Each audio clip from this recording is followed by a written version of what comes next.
Welcome to Susie's Secret Recipes and Little Country Store. And so guys, who else besides me has had a really busy week? Actually, my whole summer's been that way. Our garden was really, had a pretty good sized garden and it produced very well. So I've been very busy canning, putting vegetables up, fermenting, pickling, just really busy. And then just the regular things that I do every day. And so the title of the video this week is A Week in My Life. So come along with me and let's get this show on the road. Oh my, look at all this bounty. We better get to work.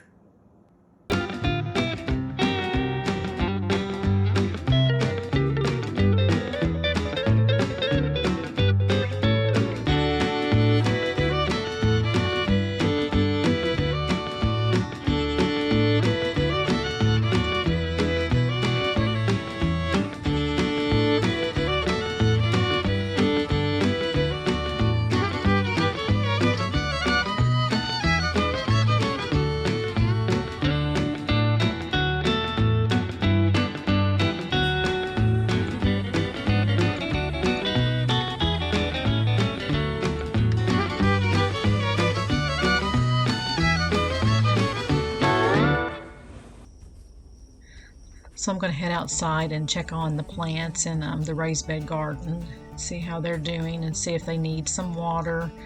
I watered them yesterday evening, but they may be needing it again. We have finally reached our hot weather. We are at the end of July and we are having really hot weather. We're in the heat dome, they said, and it's going to be here for a couple of weeks, and so that'll probably take care of most of my garden. Feel very fortunate that we've had a really good May, June, and July, but as you can see, the tomatoes are beginning to get that look that they get when it gets really hot. Cucumbers are still putting on like crazy, but they're beginning to kind of yellow because of the heat. And I've been pulling up squash plants and zucchini plants. They're pretty much put on everything that they're going to. There's a few on this plant, so I left it, but I pulled some of them out of the ground. And probably after the end of this week, they'll probably all be gone. It's getting very hot, and even though we're getting a lot of wind, it's hot wind blowing on them. We tinted them, which has helped tremendously by putting tarps over the top. We did that early in May and it has helped. Those are spaghetti squash and they're actually doing well. They'll be putting on this fall. But yeah, squash and zucchini, they're playing out. I pretty much pulled all of the tomatoes off of my raised bed. Now this picture here is actually a week ago, and you can see how the garden has changed in just a week. Once the heat really hit it took its toll on it. My other garden, where all my Romas are, is getting hit pretty hard too, along with the peppers. So don't know how much longer I'll have my garden. Been doing lots of canning, squash pickles, dill pickles, sweet garlic pickles, bread and butter pickles, lots of pasta sauce, lots of different things, squash relish, and I'm just now, because my aromas are putting on very quickly, I'll be into the salsa and rotel and things that require Roma. Here Mama and I were putting up squash, and I don't know how many bags we ended up with. I want to say around 12 to 13, I cannot remember, but we had a day of pickling and putting things up, and she is a lot of help. So we keep really busy, actually all year long, with different things. Each season brings different things, whether it's baking, canning, putting vegetables up, making candies, or other crafts or whatever. She is definitely involved. So here we're putting the squash after it's been mixed in with the cornmeal on baking sheets, and we're going to put them into the freezer for about an hour, or just so that the cornmeal sticks to the squash. Then we're going to bag them and then vacuum seal them and then put them back into the freezer.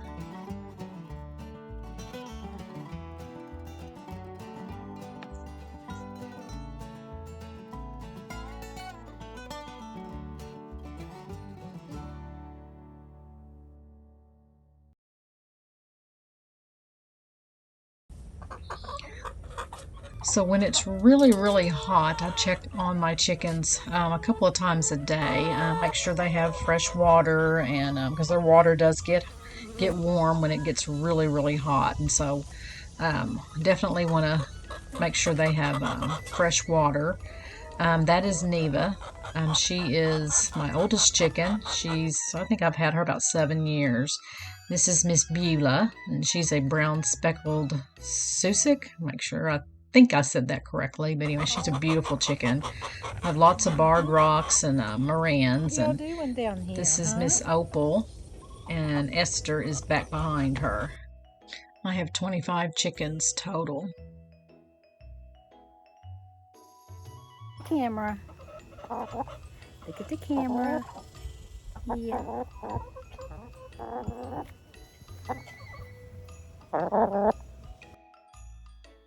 I'll also check on my cats.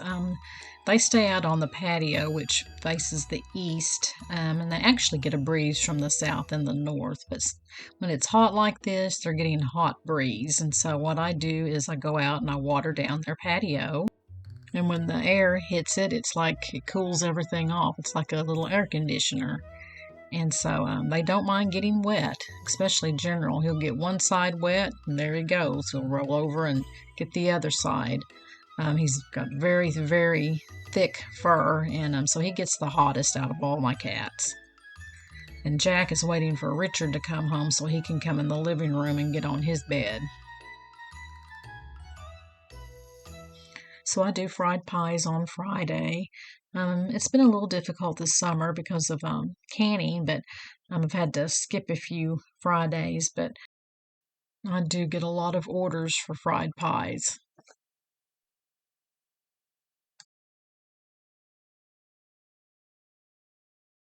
I'm fixed to go ahead and make up some sausage biscuits. I'm going to make my angel biscuit recipe, and I've cut up some sausage and freeze it so that when Richard and I, we have really busy schedules sometimes, and so in the morning it'd be easy just to grab a biscuit. We would have to either put it in the air fryer or in the microwave, defrost it for just a little bit, and then heat it, and there you go. And so it makes a real quick breakfast. So I've always used blue and gold, even growing up. I come from an agriculture family, several in FFA, and so we always had this sausage, and still do. And so I'm going to actually just use half of it. It comes in 2 pounds, and I'm only going to use 1 pound. So I'm going to cut it in half. There we go. The other half I'm going to use for something else. This I'm going to cut into patties and put them with my angel biscuits. All right, guys, I got my patties on my baking sheet, and I think I've got 12, and I'm going to put it in the oven. It's preheated to 350, and I'm going to bake them for about 30 minutes and probably flip them halfway. I'm not going to do them over the stove like I would sometimes in a cast iron skillet. This is actually quicker and easier. All right, so I'm going to be making the angel biscuits. That's one of my favorite biscuits to make. I make a lot of different kinds. This one has one of the best flavors, I think, other than I love my mama's buttermilk biscuit. As kids, man, we would eat a whole pan full. They don't get really, really tall. They're about like that, but they have a wonderful flavor, and they're crispy. Love them. I'll be doing a video on that one, and I'll have to get her involved in that. But today I'm going to make angel biscuits. And so what you're going to do, and in fact I did a video on this, I'm going to say back in the spring, I can't remember exactly, but we'll go over it again today. what you're going to do is add 2 cups of self-rising flour to your mixing bowl. 1.5 tablespoons of sugar. 1.5 teaspoons of baking powder. And then you're just going to mix it all together. Once you've got that mixed together, you're going to put in 1/2 cup of butter. You can either get the butter in a stick, or I make my own butter. So I've got 1/2 cup here, and so I'm going to put that into my bowl. Now at this point, you can either use a pastry cutter if you want to, or your hands. I'm going to use my hands. I've washed them, and so I'm just going to get my hands in there and mix it in with my flour. Okay, once you've got your butter mixed in, make a little well.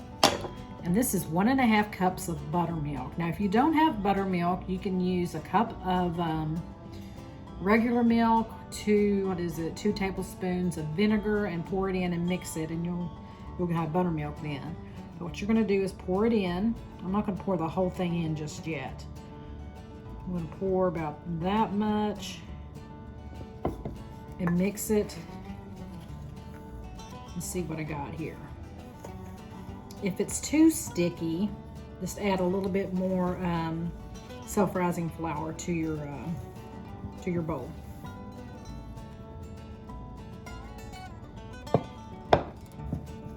Where you can form a ball like that. You're going to put it onto a floured pastry mat. There we go. Something about powdered sugar, flour, anything that's fine. I can sure make a mess.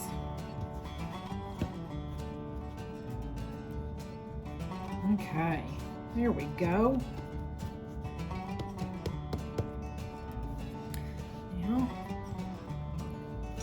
knead this about 7 to 8 times. 1.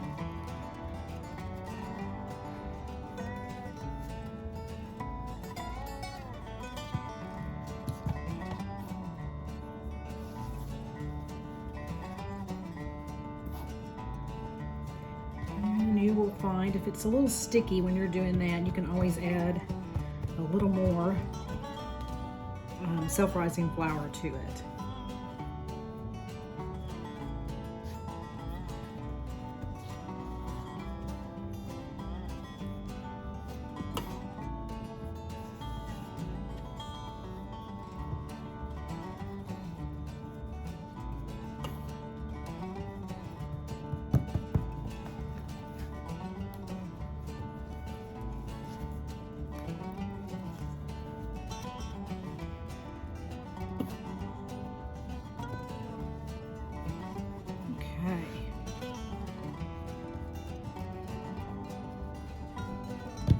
That rest there for a minute while I go check on the sausage.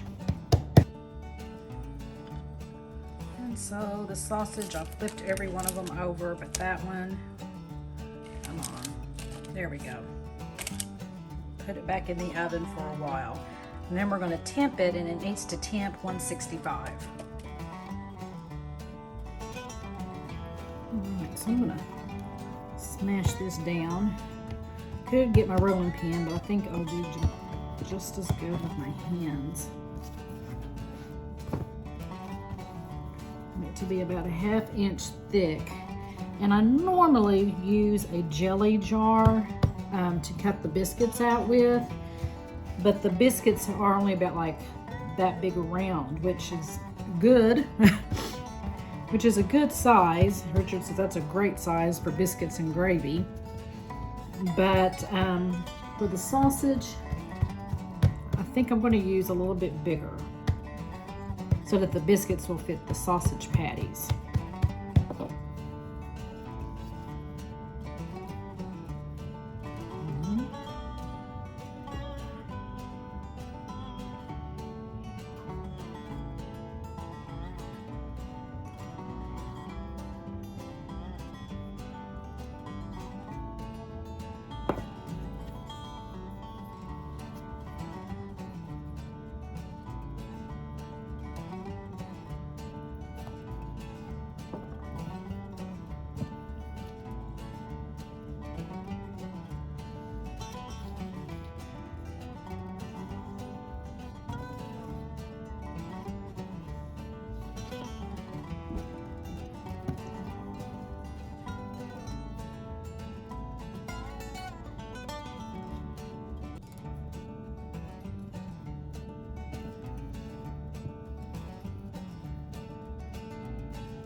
All right, I've got my biscuits cut out. And the last one, I just kind of rolled it up. I'll probably end up eating that one because there's 1, 2, 3, 4, 5, 6, 7, 8, 9, 10, 11, 12. So there'll be an extra one with no sausage. So that one will go in my stomach. So what I'm going to do is I'm going to take my cast iron skillet. I use these for my biscuits. They do very well. And I'm going to put some shortening on it.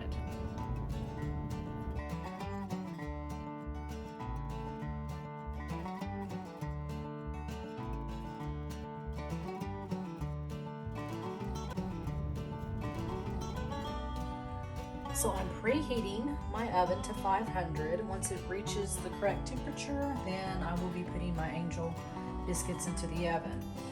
Meanwhile, I did remove the sausage patties from the baking pan, the baking sheet that it was on, and I put them onto another one and lined it with paper towel so it can soak up some of the grease.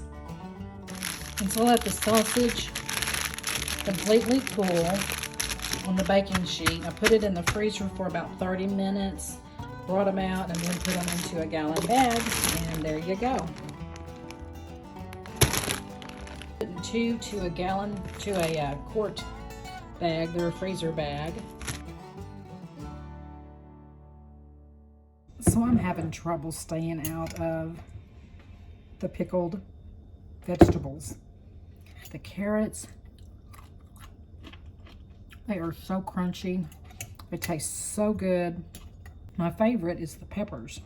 They got a really, really, really good flavor. Very good for you. I've got a jar. I don't have any in this one.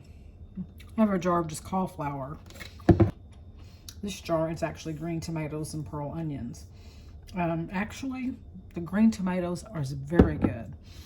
When you hear the sound pickled green tomatoes, it just don't sound good, but it tastes very good. It doesn't taste like what you would think. In fact, it's probably next to the peppers my favorite. The other thing is the sauerkraut. Now I love sauerkraut. Now this tastes totally different than like the store-bought. The store-bought is a little mushy. This is really, really, really crunchy and crisp.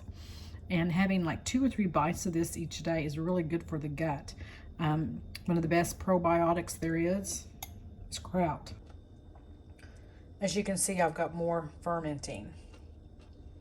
And I put that on a cake pan. Actually, they do tend, even though it's got the correct lids for it, and it has the air, as you can see, pocket, they do still kind of foam up. They're fermenting, and that's what happens. I highly recommend fermenting and pickling.